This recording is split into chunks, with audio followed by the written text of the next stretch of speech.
जब से बिरला जी लोकसभा के स्पीकर बने हैं पिछली बार भी और इस बार भी, वो लगता है कि वो भारतीय जनता पार्टी के कार्यकर्ता की तरह आज भी काम कर रहे हैं। नमस्कार दोस्तों, कैसे हैं आप लोग। उम्मीद है आप सभी अच्छे होंगे। संसद चल नहीं पा रही है, सत्ता पक्ष विपक्ष पर आरोप लगा रहे हैं तो विपक्ष वाले सत्ता पक्ष पर आरोप लगा रहे हैं। इस बीच ओम बिरला की जो भूमिका है वो भी संदिग्ध नजर आ रही है। उस पर अविश्वास प्रस्ताव लाने की तैयारी विपक्ष कर रहा है, तो इसको किस तरह से देखा जाए। केपी मलिक जी वरिष्ठकार हमारे साथ जुड़े हैं, करेंगे चर्चा। बहुत बहुत स्वागत है सर आपका। धन्यवाद हिमांशु जी, आपका और आपके दर्शकों का।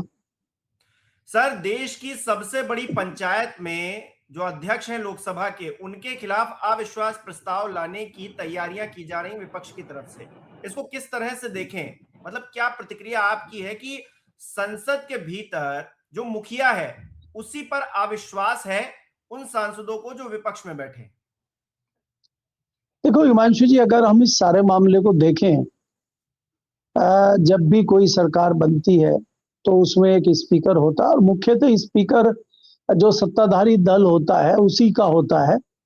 या अगर मिलीजुली सरकार होती है, जैसे एनडीए की सरकार है, तो उसमें दूसरे किसी सहयोगी दल का भी स्पीकर होता है। ये भी हमने देखा है।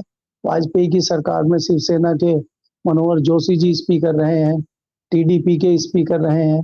हमने तमाम देखा है। एक ये बात तो रहती है, लेकिन वो जब आसंदी पे बैठते हैं, जब इस कुर्सी पे बैठते हैं, तो उनकी किसी भी बॉडी लैंग्वेज से, उनके किसी भी निर्णय से, किसी भी फैसले से इस तरह की कोई चीज दिखाई नहीं देती कि वो एक तरफा चल रहे हैं और वो सरकार की कठपुतली की तरह काम कर रहे हो। ऐसा नहीं लगता। लेकिन जब से बिरला जी लोकसभा के स्पीकर बने हैं पिछली बार भी और इस बार भी, वो लगता है कि वो भारतीय जनता पार्टी के कार्यकर्ता की तरह आज भी काम कर रहे हैं। लगातार चाहे कोई डिबेट हो रही हो, चाहे कोई फैसले हो, चाहे कोई निर्णय लेने वाली बात हो, वो जैसे एक तरफा निर्णय ले रहे हैं। अब यहाँ पे उनके राइट हैंड पे सत्ताधारी दल यानी कि भारतीय जनता पार्टी सरकार के लोग बैठते हैं, लेफ्ट हैंड पे विपक्ष बैठता है। तो वो विपक्ष में और सत्ताधारी दल में, दोनों में इस तरह से भेद करते हैं। ये ना संविधान के लिए अच्छा है, ना संसद के लिए अच्छा है, ना लोकसभा के लिए अच्छा है। और कहीं ना कहीं जिस प्रकार का ये मामला चल रहा है, खासकर इस बजट सेशन में, आरोप तो उन पे पहले भी लगते रहे हैं, लेकिन मामला इतना आगे नहीं बढ़ा था कि जितना इस बजट सेशन में बढ़ गया है। ये मेरी जानकारी में, और मुझे लगता है 70 साल के इतिहास में कभी नहीं हुआ कि राष्ट्रपति के अभिभाषण पे प्रधानमंत्री का भाषण ना हुआ हो और उसके बाद मुख्य विपक्षी दल के नेता, जो नेता प्रतिपक्ष सदन है, उनका ना भाषण हुआ हो और इस तरह से मामला राज्यसभा में चला जाए। मेरे ख्याल से 2008 में या 2013 में भारतीय जनता पार्टी ने मनमोहन सिंह को डिस्टर्ब करने की कोशिश की थी, जब वो राष्ट्रपति के अभिभाषण पे जवाब दे रहे थे और उनका भाषण पूरा नहीं हो पाया था। एक ये बात तो हम जानते हैं। लेकिन जो भारतीय जनता पार्टी के उस टाइम सदन के नेता थे, उन्होंने भाषण दिया था। लेकिन इस बार ऐसा हो कि आप विपक्षी दल के नेता को बोलने ही नहीं दे रहे हैं, आप किताब की बात कर रहे हैं। अब जो पूर्व सेना अध्यक्ष ने किताब लिखी है, वो किताब पे सरकार बैन लगाने जैसी स्थिति कर रही है। सरकार कह रही है किताब छपी नहीं है, और जब हम जानकारी करते हैं वो किताब अवेलेबल है।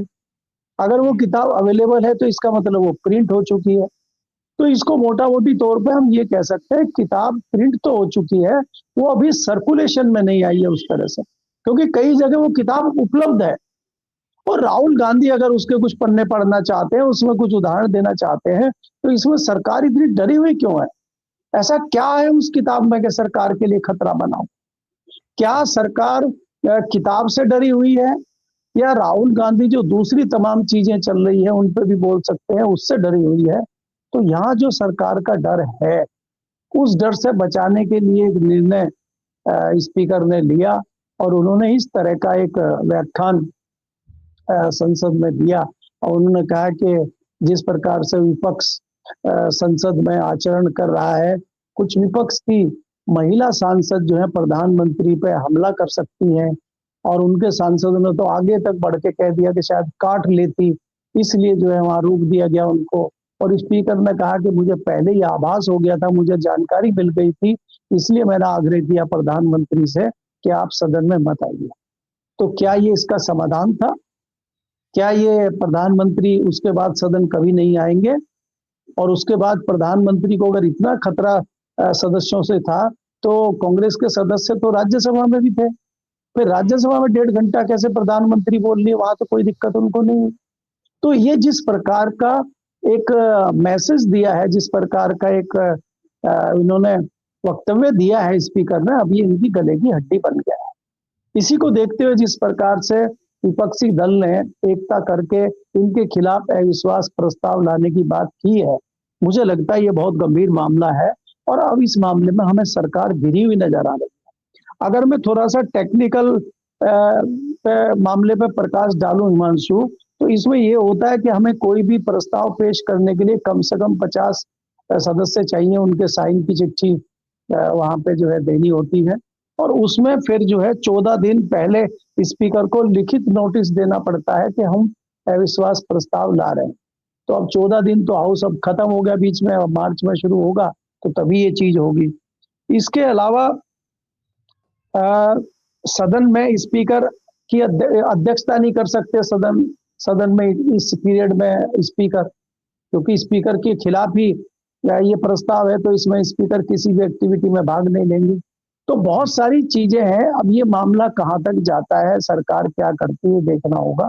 लेकिन यहाँ पे मैं ये कह सकता हूँ कि निश्चित तौर पे किरकिरी करने का काम स्पीकर ने भारतीय जनता पार्टी और प्रधानमंत्री का भी कर दिया है, क्योंकि सरकार जो है कई मामलों पे घिरी हुई है। आप देखेंगे सरकार के कुछ मंत्रियों के, कुछ उनके करीबियों के नाम स्क्रीन फाइल में भी आए हैं।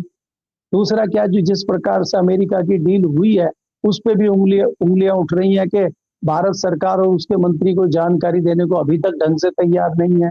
किसान सकते में है कि हमारे खिलाफ क्या फैसले लिए जा रहे हैं, हमें पता ही नहीं है, सरकार कुछ बताने को राजी नहीं है। केंद्रीय मंत्री पीयूष गोयल से पूछो तो वो कहते हैं जयशंकर से पूछो, और विदेश मंत्री जयशंकर कहते हैं कि वाणिज्य मंत्री से पूछो, मुझे कुछ नहीं पता है। तो ये जो उहापोह की स्थिति बनी हुई है, देश के लोग सकते में हैं, प्रधानमंत्री जी कुछ बोल नहीं रहे हैं, सारे निर्णय जैसे अमेरिका से बैठ के लिए जा रहे हैं। तो सरकार कई मुद्दों पे घिरी हुई है। तो मुझे लगता है कि सरकार विपक्ष के हमलों से डरी हुई है, इसलिए ये सारी नूरा कुश्ती भारतीय जनता पार्टी में चल रही है। जी। अच्छा, दूसरी तरफ हम देख रहे हैं संसदीय कार्य मंत्री किरण रिजिजू वो हाथ जोड़कर विपक्ष से कह रहे हैं कि भाई आप बजट पर चर्चा होने दो, इससे नुकसान हो रहा है देश का, आप रोज आकर हंगामा करते हैं, ऐसा मत करो, ऐसे नहीं चल पाएगा। तो अपने आप को अच्छा दिखाकर विपक्ष को विलन बनाने की कोशिश भी की जा रही है दूसरी तरफ। देखिए, अगर हिमांशु हम पिछले लगभग 10 दिन हो गए हैं लोकसभा चलते हुए और उसमें कोई रिजल्ट सामने नहीं आ रहा है, यहाँ पे साफ नजर आता है कि सरकार भी चर्चा नहीं चाहती और सरकार भी मुद्दों से जो है दूर रहना चाहती है, क्योंकि सरकार को पता है कि अगर चर्चा होगी तो सरकार कई जगह घिरी हुई नजर आती है। मैंने आपको भी कहा कि सरकार कई मोर्चों पे आज की डेट में घिरी हुई है, लेकिन सरकार ये नहीं दिखाना चाहती, क्योंकि दुनिया देख रही है। आज खाली भारत के लोग ही नहीं, हमारी सदन में क्या चल रहा है इस पर दुनिया की नजर है, और दुनिया में और देश में ये मैसेज भारतीय जनता पार्टी और उसकी सरकार नहीं देना चाहती कि चर्चा से वो भाग रहे हैं। वो किसी न किसी बहाने इस संसद को न चलने का ठीकरा विपक्ष पे फोड़ना चाहते हैं। और विपक्ष में जो नेता प्रतिपक्ष है राहुल गांधी, वो ये जताना चाहते हैं कि राहुल गांधी की वजह से हाउस नहीं चल रहा है। राहुल गांधी की वजह से हाउस क्यों नहीं चल रहा है? राहुल गांधी विपक्ष में है, विपक्ष का काम सत्ता से सवाल पूछना है। आप सवालों के जवाब दे नहीं रहे तो राहुल क्या करें? अगर राहुल सवाल नहीं पूछेंगे फिर जनता ये कहेगी कि विपक्ष में किस लिए आपको भेजा था, आप सरकार की नीतियों पे सवाल नहीं पूछ रहे, आप सरकार से सवाल नहीं पूछ रहे, तो आप क्या कर रहे हैं? तो राहुल गांधी तो दोनों तरफ से घिरे हुए हैं ना। आप यहाँ पर्सनल किसी राहुल गांधी की बात नहीं होगी, वो विपक्षी दल के नेता हैं और नेता होने के नाते उनका फर्ज बनता है कि वो हाउस में सवाल पूछे। और दूसरी दुर्भाग्यपूर्ण बात यह भी है कि बहुत महत्वपूर्ण उनके पास पद है, क्योंकि मैं लंबे समय से जब भी हाउस में देखता हूं, 2 व्यक्ति ऐसे होते हैं कि वो कभी भी बीच में कभी भी इंटरप्ट करके खड़े हो सकते हैं। एक होता है सरकार का जो संसदीय कार्य मंत्री होता है और दूसरा विपक्ष का जो मुख्य प्रतिपक्ष का नेता होता है, अगर वो बीच में खड़ा होता है तो सदन को उसकी बात सुननी होती है। तो कोई वो आम आम सांसद नहीं है, कोई आम मेंबर, आम सदस्य नहीं है, वो नेता प्रतिपक्ष है। तो उसकी बात तो सरकार को सुननी ही चाहिए, सदन को सुननी ही चाहिए, लेकिन उसकी बात ही नहीं सुनी जा रही, उसको कोई बोलने ही नहीं दे रहा है। तो ये देश में मजेदार और बात ये सदन में भी है लगता है सर मजाक चल रहा है।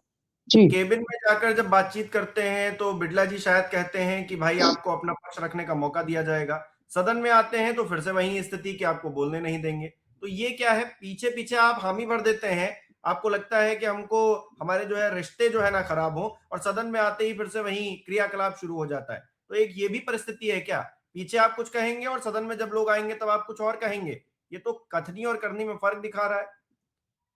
नहीं हिमांशु, अगर आप ये देखें, देखिए ओम बिरला जी, मैंने पहले ही कहा आपको कि घिरे हुए हैं, और वो जरूर उन्होंने खुशामद की इस तरह की स्थिति बनाई होगी अपने, क्योंकि स्पीकर क्या होता है, गतिरोध जब सदन में होता है तो स्पीकर अपने चैम्बर में दोनों दलों के नेताओं को बुला के एक आम सहमति बनाने की कोशिश करते हैं। ये कोई नई बात और अनोखी बात नहीं है, लेकिन वहां पे अंदर सरकार के लोग, सरकार के नेता बात करते हैं और बाहर आके कुछ और बात करते हैं, क्योंकि अंदर कुछ और है, बाहर कुछ और है, दिखाने के लिए कुछ और है। देखिए लूरा कुश्ती आपस में होती है, ये हम भी जानते हैं, एज ए पत्रकार भी हमने बहुत सारी चीजें देखी। मैं तो आपको कई उदाहरण दे सकता हूँ। वाजपेयी जी की गवर्नमेंट थी और प्रमोद महाजन संसदीय कार्य मंत्री थे, और उसमें यह होता था कि कई बार कांग्रेस के कई सांसद सदन नहीं चलने देते थे, बड़ा हो हंगामा करते थे, तो फिर बीच में चैम्बर में जो है उनको स्पीकर बुलाते थे। तो वहां पे प्रमोद महाजन ये कहते थे, हमने तो उनको सेंट्रल हॉल में भी कहते हुए सुना विपक्षी दलों के नेताओं को, अरे भाई चलो आपकी भी ड्यूटी हो गई, हमारी भी ड्यूटी हो गई, आपका धर्म था हंगामा करना और हमारा फर्ज था सरकार की तरफ से जवाब देना, तो आपका भी काम हो गया, हमारा भी काम हो गया। तो कई जगह इस तरह की सहमति भी सरकारों में बनती हुई हमने देखी है कि आप हंगामा खूब काटिए और जब आपका हंगामा कट जाए तब सरकार के लोग जवाब देंगे। यहाँ तो ऐसा भी नहीं हो रहा है। गतिरोध आप कितने दिन चलाएंगे? ऐसा तो है नहीं कि अभी आप विपक्ष में हैं, पहले, अरे आज जब सत्ताधारी दल में है और आज भाजपा की सरकार है, कल तक भाजपा भी विपक्ष में थी, वो भी हंगामे करती थी, वो भी सदन को नहीं चलने देती थी। कई ऐसे मुद्दे थे जिन पर कांग्रेस की सरकार को भारतीय जनता पार्टी के लोगों ने चलने ही नहीं दिया। भारतीय जनता पार्टी के कई नेता हम जैसे लोगों को खबरें देते थे, कई सारी चीजें ब्रेक हुई हैं। क्या ये कोल घोटाला, 2G घोटाला और उससे पहले जितने घोटाले आए हैं, क्या वो हवा में आ गए थे? क्या वो विपक्ष के लोगों ने नहीं मीडिया को दिए थे? क्या उसमें विपक्ष ने हंगामा नहीं किया था क्या हाउस में? तो ये कोई नई बात नहीं है हंगामा होना किसी चीज पे, लेकिन सरकार इस तरह भाग जाए, सरकार इस तरह से बहस ना होने दे, मुझे लगता है ये दुर्भाग्यपूर्ण है। जी। अच्छा, दुर्भाग्यपूर्ण ये बात भी है कि सूत्रों के हवाले से एक खबर निकलकर सामने आई है कि विपक्ष के नेता राहुल गांधी ने स्पीकर को पद से हटाने के प्रस्ताव लाने के नोटिस पर साइन नहीं किया है, बाकी सभी ने कर दिया है। कांग्रेस के तमाम नेता है, RJD, Samajwadi party, DMK, left, ये सभी कर रहे हैं, लेकिन राहुल गांधी ने उस पर साइन नहीं किया अभी तक। सूत्रों के हवाले से खबर आ रही है। तो राहुल गांधी अभी वेट एंड वॉच की परिस्थिति में है। राहुल गांधी क्या चाहते हैं, उनके मन में क्या चल रहा है, ये भी बड़ा जानना चाहिए देश को, और इस पर भी चर्चा होनी चाहिए। देखिए हिमांशु, इसमें मुझे लगता है कि मिनिमम 50 सांसद होने चाहिए चिट्ठी पर साइन करने के लिए, और सबसे पहले राहुल गांधी चिट्ठी पर साइन करें, जरूरी नहीं है, अभी तो साइन हो रहा है, फिर प्रस्ताव दिया जाएगा, उसमें दूसरे लोग साइन कर लें, हो सकता है उसके बाद वो साइन कर दें, और साइन ना भी करें उससे क्या फर्क पड़ता है। आप सदन में अविश्वास प्रस्ताव की मांग कर रहे हैं, अगर प्रस्ताव पास हो जाता है, बोलना तो राहुल गांधी को ही है। यहाँ बहुत महत्वपूर्ण नहीं है किसी का साइन करना या ना करना। देखिए जी, जो लोग प्रस्ताव दे रहे हैं उनको साइन करना ही है, तो राहुल गांधी साइन कर रहे हैं नहीं कर रहे हैं, मुझे नहीं लगता कोई बहुत बड़ा विषय है। जी जी, बहुत बहुत शुक्रिया केपी मलिक जी हमारे साथ जुड़ने के लिए, तमाम बातचीत के लिए। इस देश की संसद चले, हम सब चाहते हैं, और इस देश की संसद से कुछ निकलकर समाधान भी सामने आए, ये भी हम चाहते हैं, लेकिन ऐसा नहीं हो पा रहा है। तो फिर गलती किसकी है? और ओम बिड़ला जी क्या अपना योगदान है वो सही से नहीं निभा रहे हैं? क्या वो कहीं ना कहीं डिस्क्रिमिनेशन कर रहे हैं सदन के भीतर? इस पर भी चर्चा हो ही रही है। आपको क्या लगता है, आपकी क्या राय है, कमेंट बॉक्स में जरूर बताइएगा। इस वीडियो को लाइक करना, शेयर करना मत भूलिएगा। हमारे चैनल को सब्सक्राइब नहीं किया है तो वो भी जरूर कीजिएगा और आप हमें सहयोग भी कर सकते हैं ज्वाइन बटन पर क्लिक करके। बहुत बहुत धन्यवाद।